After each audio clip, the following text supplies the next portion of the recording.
Evening then, everybody. Welcome back to Jack Talks Bikes. And this is the first vlog of 2026. And it is actually my first, I'd say, proper ride of 2026. I have used the bike throughout the winter, but mostly just for commuting and nipping about town. So I've not really taken it anywhere exciting. And I've not really done anything more than half an hour, 40 minutes on it since.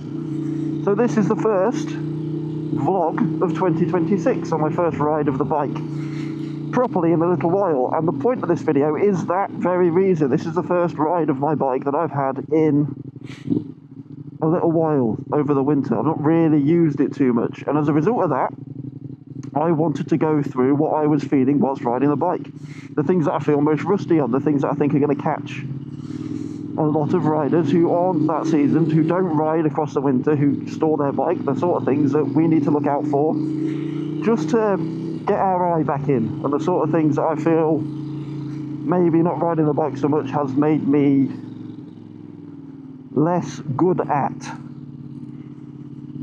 So let's get down onto these nice twisty roads, some roads that I know, and I'll talk you through the first things that I noticed whilst I'm out riding the bike today.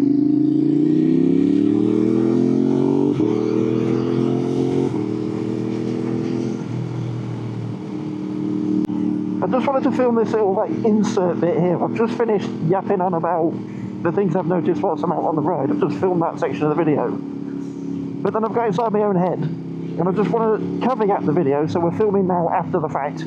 Everything I just said, I just want to say it's not advice, it's not guidance. I'm not trying to teach you how to ride a motorcycle. I'm not qualified to do that, and I'd hate for someone to go out, do something I've said, get themselves hurt, and be like, oh, that idiot Jack on the YouTubes told me to do that. And that's not the case. I'm telling you that I am a rusty rider, and that is the point of this. I'm pointing out the things that I am not very good at after a winter of having the bike in storage. And that is the very point of this video. It's to make you guys hopefully go out after watching it and reflect a bit on your ability to ride, and then the things that you notice. So anyway, now we've put that little caveat in, I'll cut this in at the very start of the video, and we'll carry on looking back at what I was talking about a moment ago. Anyway, I know what I mean. Back to the video. So the first thing that I've really noticed is getting the bike out of the garage today. Even though I have been using it across winter to commute about on and get to work and stuff and nip about town on, the first thing that I really noticed that I was bad at was my clutch control and my throttle control. Rather embarrassingly, I stalled the bike pulling off the end of my road. It's just remembering muscle memory, as it were. It's gone a little bit rusty, we've got a bit lax. It's gone a bit fat over the winter, and it's time to sharpen it up again and do the cut, as it were, to try and re-strengthen that muscle memory and those positionings. So it was just a simple case of I wasn't putting enough gas on the throttle, I wasn't throttling on enough to allow for where the clutch position was, and I stalled the bike pulling off the driveway, off the end of the road, sorry. So that was rather embarrassing. So that's the first thing that I've noticed that I need to get better at, is remembering the clutch positioning, the throttle positioning, and just how to feather the two, as it were. So it's always worth going out before you plan a long journey, just practicing that, because whilst I'm talking about clutch and throttle control, I also noticed that I'm getting cramp in my left hand quite a bit after about half an hour. Normally when I'm pottering around town or going to the commute to work and stuff, I'm only on the bike for 15-20 minutes at a time. I'm not going too far, and I'm not really straining that wrist, but I've been on the bike now for about half an hour, and I am noticing a bit of cramp in this hand. And I think that's because, well, like I say, I'm not used to pulling the clutch in and out so much, and this is a cable clutch on this bike. All that fancy hydraulic stuff we get on some of the more premium bikes. I say more premium as if this isn't a premium bike, it's just a bit older. So yeah, I have noticed that I'm getting a bit of cramp in that, and that leads on to the second point, which is how tense I am. I'm very aware of how tense I am riding the bike when I've not been out for a while. So I'm very, very aware of, like, just reminding myself to grip the tank with my knees relax my shoulders, and just enjoy the ride a little bit, and just remember the basics. Because it's very easy to get on the bike and let those like excitement jitters and nerves get the better of you. So that's the other thing I'm noticing. So I kind of feel like the cramp might be because I've given the handlebars a little bit too much grip. And I just need to relax my grip a little bit and remember to flow with the bike and do all that stuff we learned about counter steering. The next thing that I've kind of noticed is my own mindset and ego. So for me personally, this is going to be different from person to person or rider to rider, but for me personally, my mindset after I've not ridden the bike for a long time is a little bit more wary. I'm a little bit more alert to what's going on. I'm trying my best to, well, just have a nice, casual, sensible ride. I'm not ripping along the country lanes and letting that excitement and stuff get the better of me. I am trying my best to... Brilliant, okay. I am trying my best to just be sensible. So that's kind of like another thing that I've noticed with it. It's like some other people's mindset after a winter of not being on the bike might be a little bit more to just go out there and ride it like they are a MotoGP rider. Go at it like with the best of the skills they had at the tail end of the summer last year, coming out as if they've still got that kind of same eye for the road, eye for the way the bike's feeling, the same sort of skill set they had after letting themselves kind of go a bit rusty over the winter. Whereas I've gone completely the other way. I'm a little bit more casual, I would say. If I was out with everyone right now, I would be right at the back of the pack, because I'm not feeling at my most confident. So as a result of that, I'm just trying to obey the speed limits, be aware of my surroundings, and ride better. And that's the other thing that you'll notice as well. If you've not been on the bike for a while, you might find that your eye for hazard awareness and your eye for other people on the road is a little bit less sharp. So it's reminding ourselves on this first ride back to keep that awareness. Try and get your eye back in that sense. So looking ahead, scanning up the road, making sure there's no potholes, such as those ones there. No debris, wet patches like this, standing water, all this sort of stuff we want to be scanning the road ahead for and adjusting our speed accordingly to make sure we're riding to the conditions of the road and not to the conditions of the other cars around us. I do have a car right up my rear bumper at the moment, but it's a 50 road, I'm doing 50, it's wet, and as I said, this is my first ride out, so I'm going to ride at my own pace.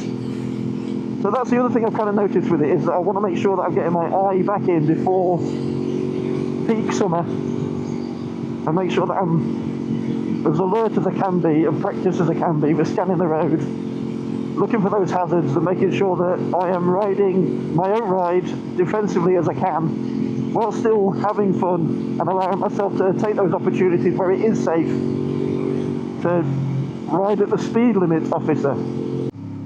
So one thing that I would recommend everybody does when we're talking about getting back out on the road and like trying to get our eye back in is plan a route for that first ride that isn't so unfamiliar. Plan a route that you're comfortable with, plan a route that you are familiar with, or roads that you're comfortable riding and you sort of know the layout and you know the sorts of hazards, dead pigeon, the sorts of hazards you're going to come across whilst on the road. And you sort of know the flow of the road, the corners, the bends, the obstacles, the junctions, because it will really help you get back familiar with the bike and get confident with it. And that's what I've done for this particular ride here. So I'm actually using my Beeline Moto 2, which you'll see just here on the dash.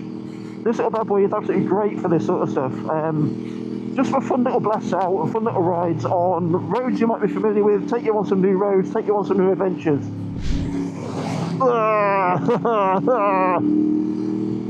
Road spray, lame. Ice, but icy conditions, Christ. What the heck? I'm only about half an hour from home and we've got snow. Actual snow and ice on the road. Wouldn't believe it if I hadn't filmed it.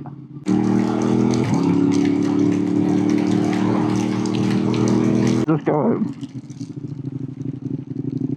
I think I might just ignore it and go home now. I'm wet and I'm bothered. Now this is just horrible, it's relentless. Absolutely relentless, this weather. It's soaked through my trousers, which are going to be waterproof, and it's now in my jeans. Ugh. I got a wet bum. So what I've done for this particular ride is just gone into the Beeline Moto 2 app on my phone, synced it up with the device, and I've just gone onto it and said I want a fun route that's about 80 miles round trip, return journey. I want it to be fun, not fast, and you can set the different parameters. You can say you want to get to your destination nice and fast, you say you want to get it the most fun route. You can set it to go around sort of a combination. So it's a very handy little tool, and I'll put some little graphics on the screen of me in the app setting it all up now so you can see it. But yeah, I've just done that with it, so it set me a little 80 mile round trip, 40 miles away from home, 40 miles back, about an hour and a half to 2 hours. And it's taken me on some of the roads I know. I'm going to set some of the, you can set the route yourself, you can tell it where you want to go, or you can tell it to just create you a route that you don't know. So that, by the way, is the Beeline Moto 2, and I just want to say thanks to the guys at Beeline for setting me up with the device. They sent me this out to test. I've done a little unboxing video, which you'll be able to see. Woo! This exhaust! Woohoo! As I was saying, the pop-up banner at the top of the screen will take you to the unboxing video of the Beeline Moto 2 device. And I'll go through kind of what the device is. I'll talk a little bit about the app and how it all works. There's an affiliate link in the description below if you want to go check it out. If you buy one, you'll be helping the channel. You'll be helping me create this free to view content, because those guys will pay me a little commission for the privilege of you guys buying one. Anyway, that's enough of me advertising things. The Beeline Moto 2. Well, let's carry on with this vlog. Put it in. Be nice for the doggo. There we go. This is a new road. I've not been down here before, so take it a bit steady. It's a bit greasy out today. Mud in the road. Oh, that exhaust. So another thing that I want to mention that I noticed earlier, and you won't see it in the video because I haven't recorded myself doing it. I didn't record the bit where I was in the middle of the city centre dealing with traffic this afternoon. But the other thing that I have noticed, oh, put your pothole there. The other thing that I've noticed is, I've talked about throttle and clutch control being one of them. The other one is the other really important controls I'm a little bit rusty with, which is the brakes. So, stopping and starting in town, it felt a little bit like I was not, I'm not going to say jamming the front brake on, but I was a little bit heavy with it. And again, it's that 80-30 split stuff you're taught about your brakes being applied. 80% front brake, 30% rear brake. And knowing when that rule needs to be applied and when that rule, well, not needs to be broken, but when you can just rely on the rear brake a little bit, like hill starts and stuff like that. So yeah, practicing my braking, again, that's another one. So knowing when to jam the brakes on and practice how it feels to have to do those emergency stops, because it's been a while since I've had to do an emergency stop.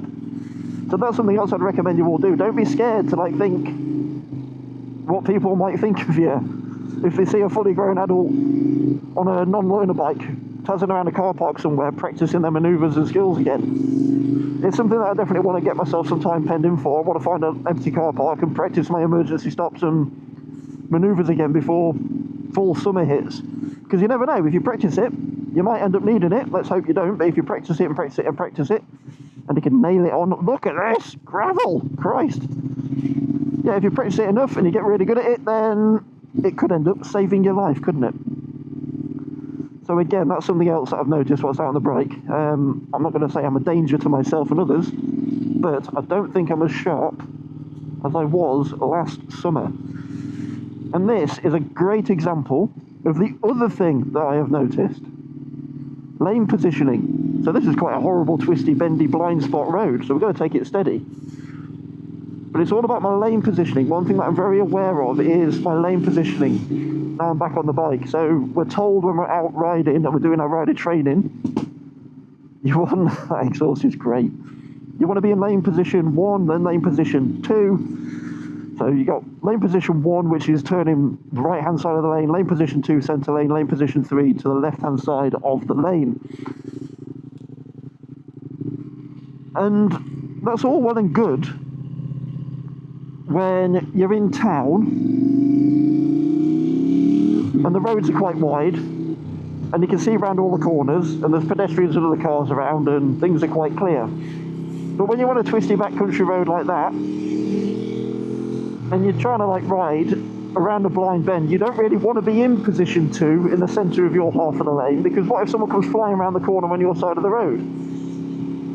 So for me, and shoot me down in the comments if you want to on this one, I might be completely wrong, but for me, if I've got a blind turn on the right hand side, I'm going to get myself as far left as I can, so I can both see round the corner and also give myself enough space for anyone coming round that corner.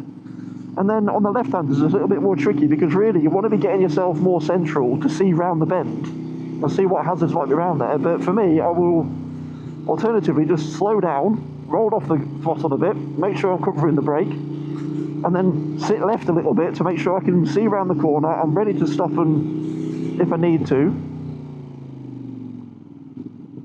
Let this van over the bridge. I can get through there easy peasy, but I want to be safe, and that's what we're talking about, being safe.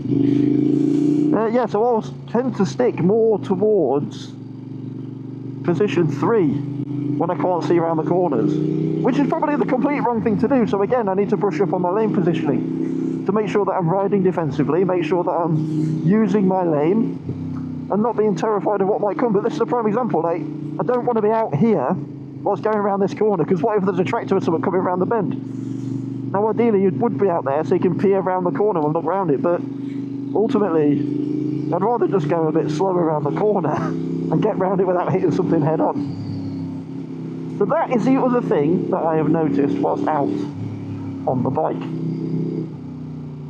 And the final thing that I have really noticed whilst I've been out on this ride tonight is just how happy riding bikes makes me.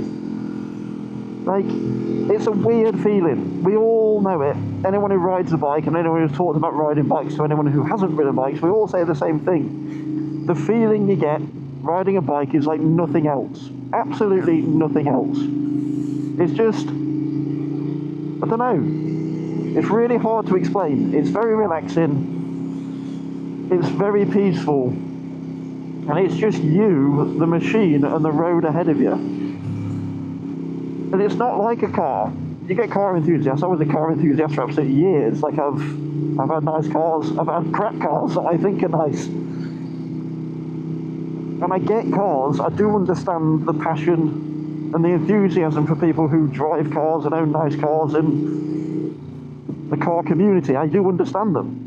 But for me personally, bikes are just a whole different... Oh, that's slippy and horrible. Bikes are just a whole different thing.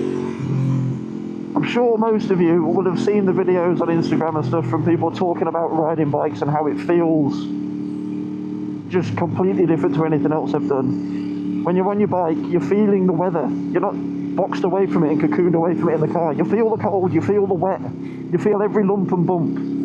You feel every movement of the bike. It's just a whole different experience. And that is the other thing that I have noticed whilst being out on the bike today. Just that love and that connection back for riding a bike again. There's that feeling of, I don't know, peace, I guess. Quiet, something. Woohoo! That exhaust as well. I fucking love that exhaust. It's just a sense of freedom that I don't get from anything else that I do as a hobby or interest. This is just immense amounts of fun. Anyway, as I was saying, I hope you've enjoyed watching the video. I hope you've learned something. I hope you felt inspired to get out and ride your bike and enjoy yourselves. And if you don't own a license yet, I hope that I felt inspired to go out and get yourself a license. And if that is you, then make sure you check out the other content on my channel. This guy loves it. Make sure you go check out the rest of the content on my channel. I'll pop a little playlist on the screen now of some of the vlogs and stuff I've done. Go check them out. And if you've not done so already, I'll also put a little picture of my face somewhere on the screen, and you can go and click that and subscribe to the channel. Woo! Sketchy road. I'm going to get back to my ride. Thank you all for watching, and ride safe. I'll see you all in the next one.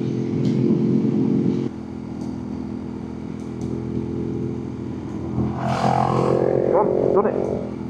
Got on my outside.